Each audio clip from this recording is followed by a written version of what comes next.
guys, and welcome back to our channel. I'm Yaba and we are Ghana bound. Today I'm with the beautiful Debora and we are going to be talking about her experience and her move to Ghana. Debora, thank you for coming, by the way. I'm really excited because you've been coming, you came what, 6 months ago? Yes, 6 months December, yeah. Wow. Finally. Finally, so you say finally, why finally? Have you tried coming back before? Well, it's been a transition where I've been going and coming for the past maybe 4 years now.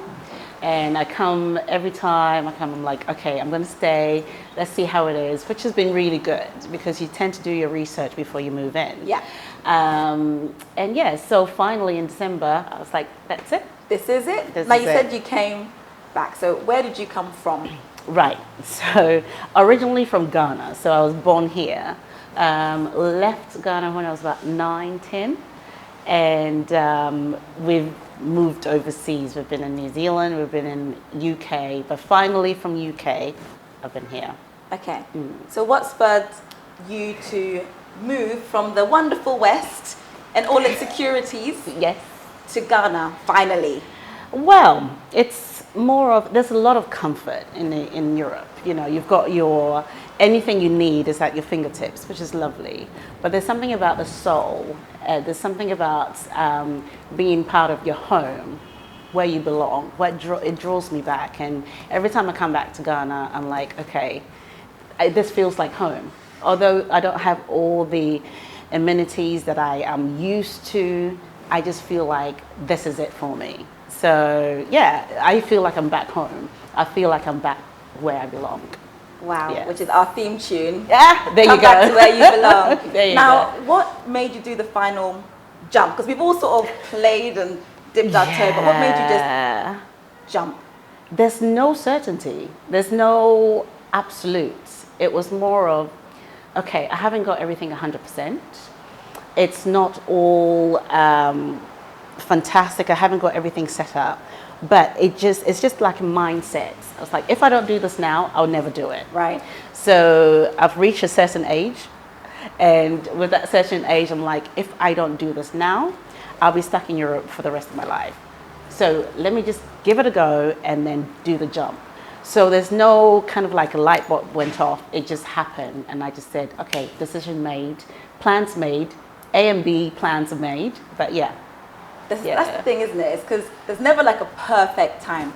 Absolutely not. We try to do that, you know, set things up. Yeah. Things don't always go to plan. So what kind of things did you put in place before you came? Right. Did you put anything in place? That's a very good question. I think it's more to do with the fact that I've been going and coming and realizing that there's certain things that you kind of need before you come to Ghana. And being born here, it gave me a certain advantage of, you know, acquiring a place for myself and, you know, making sure that in a certain group of people that will help me with my career. So it was more of networking. So coming back and searching out the place and meeting a few good people has helped me to be able to do that jump. So yeah, you do need a little bit more planning before you jump in because it's a totally different culture, totally different ways of doing things. And you just need to be a bit more calm and relaxed and patient with a lot of things. So did I have anything totally planned? Maybe the major things, yes. But the little things, you just go with the flow. And then decide what Ghana does to you. You just flow with it, right? Yes. So with accommodation, how did you do that? That's one of the biggest things, like people I know have told us, are the barriers to moving back. How did you manage that? And well, my family helped a lot. You know, having family over here, being born over here helps. So in regards to that, I've got family here that I could get a place and make it my own. So that has really helped with having accommodation here. I wouldn't say, if you don't know anybody here, I mean, there's people like yourselves who do real estate here that people can talk to and go through that process. But for me, because I knew my family, my extended family were here, it helped a lot more. So it made the transition a lot more easier for me. So I'm going to touch on two things next, because you said moving here yourself, yes. and then you said your career. So we'll start with moving here yourself. People are coming on their own, families. What was your situation? Right. So my main family, my core family are not here. They're all overseas. So moving here was a decision where I had to think, do I want to be with my core family or do I want to be on my own moving to Ghana? And because the experience or the attraction to Ghana was so strong for me, I was convinced that being here on my own, it's fine, I'll be okay, which has been quite all right so far. And my extended family have been fantastic in regards to that. So, and good friends, you know, good networks, good friends. People check up on you to make sure that you're okay. When I have my frustrations, I call my friends and say, this is what's happened. They're like, okay, this is what Ghana's like. Calm down. So yeah, so it's been a bit difficult not being with my immediate family, but it's not bad. It's not bad so far being on my own. Yeah. Amazing. Are there any challenges that you would say someone who is looking to move back, you know, also a woman who's looking to move herself might face that you found a solution to? Well, I think male or female coming on your own, especially in Ghana, it's not, I didn't find any difference anyway. I didn't find any difference. You just have to be a little bit tough with a few things, you know.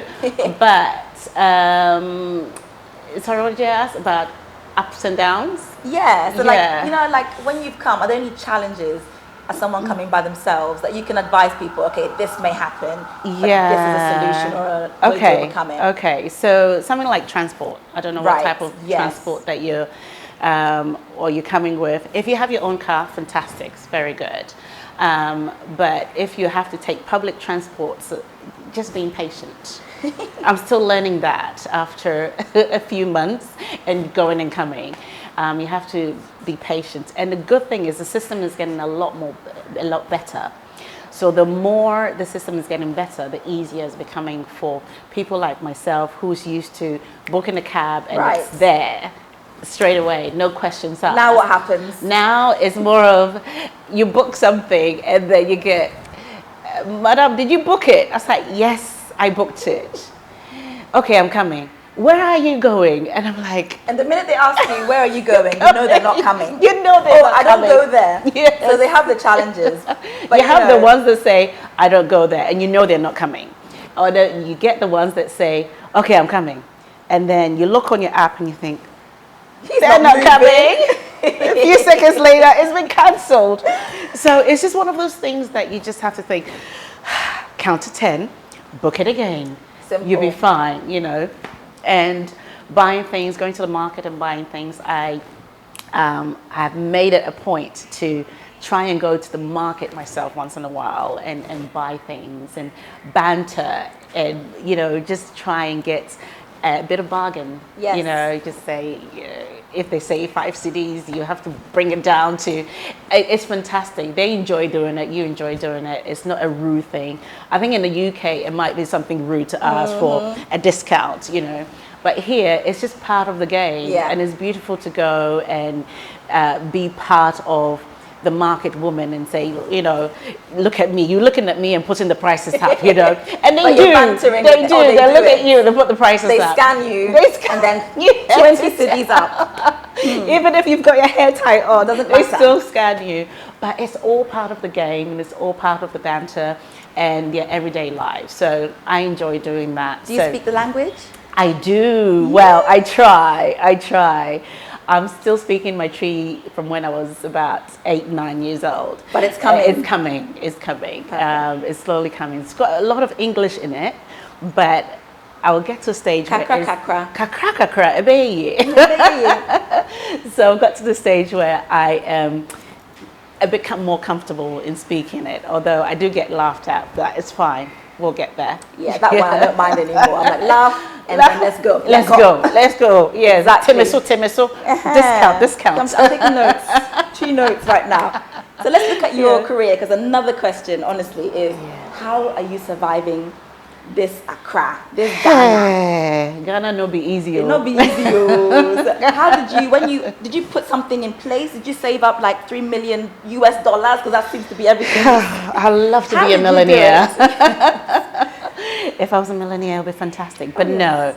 no, just a little bit more planning, although it's been a slow transition, where I thought I had everything down packed, ready to go. When I get to Ghana, it's all going to happen. And then all of a sudden you just think, oh no, that didn't happen. So it's just learning to be able to be malleable, maneuver, get networks, and now things are starting to look a bit more positive for me. And don't get stuck in what you used to do all the time. What did you used to do? I'm actually a dental hygienist. Wow. Yes, so I've been a dental hygienist for over 20 years. I can tell now. by your beautiful smile. Oh, thank you. You wear your career very well. Because some dentists out there, it's scary. But yeah. But yeah, so I'm a dental hygienist in the UK, and I've been doing it for a very long time. I enjoy what I do, and I intend to continue with doing dental hygiene. So that's coming up pretty soon. So hopefully in about a month or so, I'll be starting dental hygiene. And will you do it for yourself? Will you work for yourself? I'm hoping to do that, but sometimes it's good to start with the people that have already been here, and it's good to know and good to learn. You can come in and do it. That's not a problem at all. But it's like being anywhere. You have to learn the culture. You have to learn to know the people, unless you want to treat the people that you used to treat in the UK. But I think that is, when you move to Ghana, it's good to mingle with the people that are here already, instead of coming and sticking with the people that you're used to being with, or else you'll learn nothing. You would know nothing, you know. So that's one of my things is, starting with other people and seeing how. Really good advice. If you're looking to integrate into a different culture, then get some advice from people who are already in the system rather than jumping in. Yes, I think that's how some businesses fail. Actually, it's just let me try it by myself. And it's very important, because it's not even just business. It's like socially as well, because you can come in and get only the Brits or only the people that I grew up with overseas or wherever you're from, and you don't learn anything about the culture. You go back and they're like, "What's Ghana like?" And you're like, "Oh, I went to a resort." No, but you never went to the market. You never met the ordinary person on the road, or you never went to buy cocoa or buy bread on the side of the road to taste it and see what the authentic Ghana's like, you know. So I don't tend to go to I like the supermarket and the little bits of my Brits that I can get, but I love the fact that the lady that bakes the fresh bread around my corner is coming around early in the morning, and I can get fresh warm bread to eat. And the cocoa on the side of the road, it's not going to kill you. If you've been here for 6 months and you'll eaten be fine. everything, you'll be fine. So it's just one of those things that integrating and talking to people on the side of the road, and but when you bring into career, it's very important because the people that are here have made it so long, and they're still enjoying life as we would in the UK. So it's best for me, it would have been nice for me to open my own thing. I've been in the business for so long. I know exactly what to do to open a practice right now, and it'll be so much easier.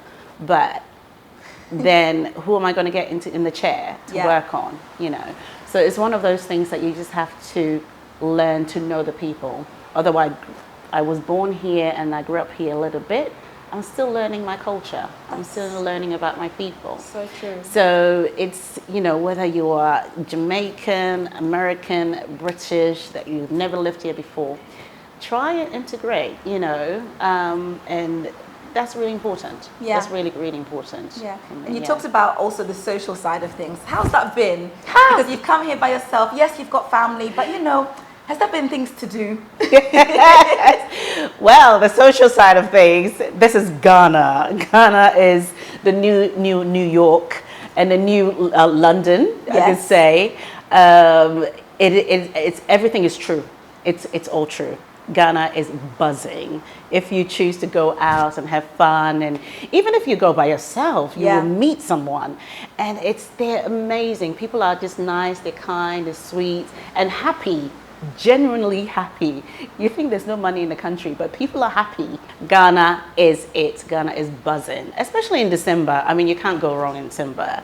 It's buzzing, but I think they've really tried to pull December all the way throughout the whole year. You know, you've got Easter, you've got Kwewu to go to, and there's other places to go to in the weekend. You don't have to stay in Accra. I love how you're blaming Ghana. She's like, Ghana is making us party from December. From December. She landed 6 months ago. She hasn't stopped and she's blaming Ghana.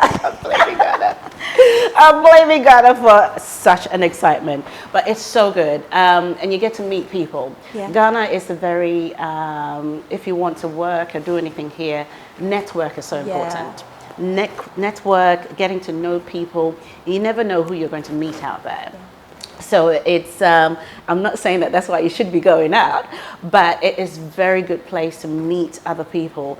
You will be sitting next to someone really important and you never know. That's the thing I noticed. Yeah, because people come out and they just like themselves, you know, and I enjoy that. So social life in Ghana, it is everything that you read or see on Instagram, it is. We went to a place in Cape Coast, and that place was just, it's like a normal bar, live music, locals. It was the best night we had because it was just so relaxed under the blue skies. It was just gorgeous. So these are the kind of things that Ghana is all about. So coming here, don't expect to have everything that you used to have. You know, you probably get sand in your feet, and yes, mosquitoes bite you. For me, they're number one. They like you, okay. They like my skin.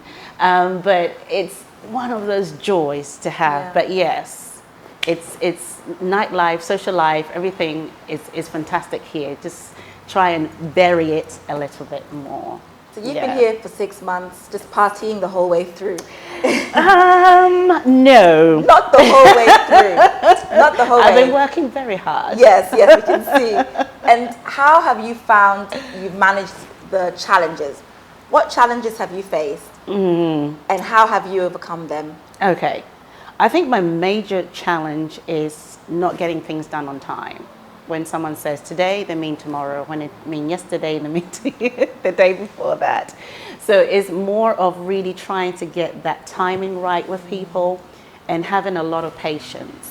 As I said before, it's more of, okay, if someone says 1 o'clock, even I'm bad with it, and I don't live here all the time. If someone says 1 o'clock, expect 3 o'clock, you know. And it's part of the laid back culture that people have. Some people are on time and you will have it. You know, you want something done this week, it probably will get done next month, you know. So it's just slowly, it's been a frustration for me, where I thought everything is going to be done in 3 months, and then we keep going. 6 months later, I'm like, yeah, okay, it's just starting to happen. Yeah. So it's just really your mindset and having a laid back attitude about it. I mean, I see on Facebook where most of the expats, or some of the expats, I should say some, a bit frustrated with the system. It's a different country. Get with the program, and then, you know, you'll probably start to enjoy being here. It's a work in progress in Ghana, with a lot of systems are not working, or something is not working, but eventually we'll get there. Yeah. You know, Europe is not perfect, you know, neither is the Americas or anything like that. We're all work in progress. So just get with the system and help the system along as well.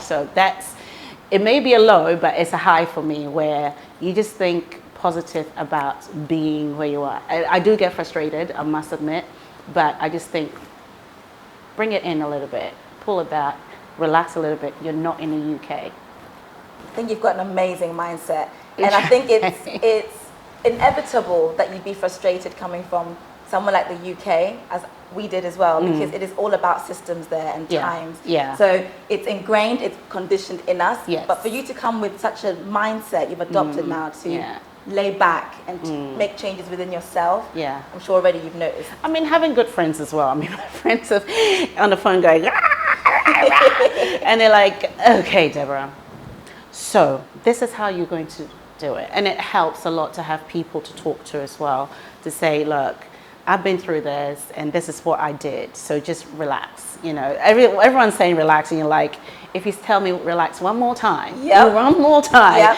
but that's all you have to do. Plug into the right network. Absolutely. The support system. The support system is very, very good.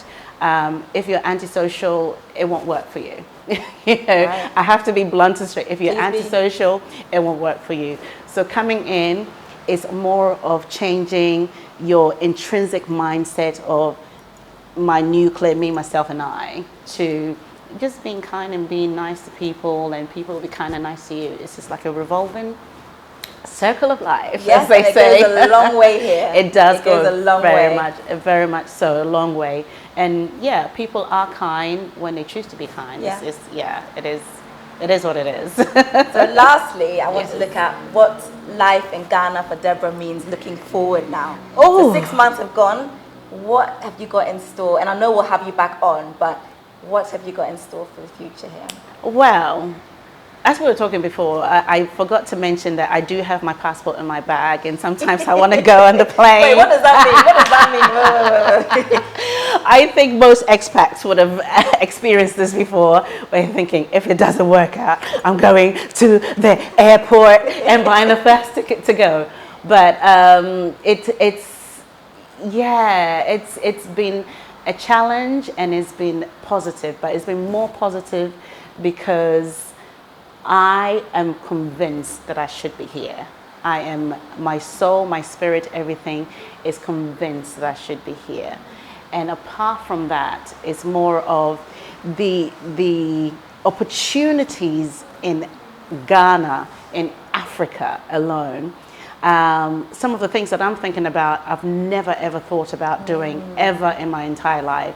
All I know is dentistry. All I know is teeth. And I come here and they're like, oh, you can do this. Oh, you can do that. I've had so many interviews in the past 6 months than I've had all of my life. Wow. Because, you know, never knew I could talk so much. Yeah, I can't talk a lot. Spirit sisters. And you meet people, I met you, and we just got on well. And it's just one of those things that you never know what you're good at. Africa, Ghana brings it out of you. Yes. And, you know, talking, like I said, networking, talking to other people, they're like, oh, have you tried doing this? Or have you thought about doing that? The amount of stuff that I've got myself involved in, I'm like, I never knew I could do that. So just come with the mindset that, yes, we all had a job or had a business wherever we were, but an open mindset of maybe doing something, or you're creative and you never knew that you were so creative in that particular area, and you never knew that it could make you money. Yeah. You know, I'm not a creative person, but I've met people who are like, they used to knit, and now they're making money out of knitting, you know, making money out of little things, the potteries that they could do, earrings, whatever it is, they're making money out of it. So it's just one of those things that come with whatever you have within you. The motherland will pull it out of you. Absolutely. Yes. Thank you so much. Not only has it been fun, but it's been really informative. I'm super excited for your future. And we will have her back. We will have her back by force. Yes. So thank you again, Debora. You're very welcome. Very, very welcome. Guys, thank you for watching. And I'm sure you will have questions. Get them in the comments below. So Debora is with us now. We will see her again probably in about 6 months' time. If you're somebody who has a story to tell and you want to share it with us and the world, then our contact details are in the description box below. If you like the video, don't forget to press like and hit that notification bell. And for those of you who haven't yet, don't forget to subscribe. See you in the next one. Bye.